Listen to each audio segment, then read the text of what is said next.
ক্ষমতায় টিকে থাকার জন্য অসুস্থ প্রতিযোগিতা শুরু হয়েছে বলে অভিযোগ করেছেন বিএনপি মহাসচিব মির্জা ফখরুল ইসলাম আলমগীর। দুপুরে গুলশানে চেয়ারপারসনের কার্যালয়ে রাজবন্দির জবানবন্দি বইয়ের প্রকাশনা অনুষ্ঠানে কথা বলেন তিনি।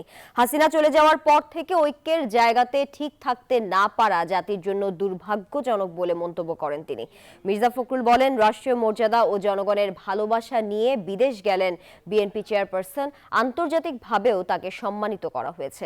এয়ার অ্যাম্বুলেন্স পাঠানোয় কাতারের আমির ও চিকিৎসার বিষয়ে সহযোগিতার জন্য ব্রিটিশ সরকারকে ধন্যবাদ জানান বিএনপি মহাসচিব।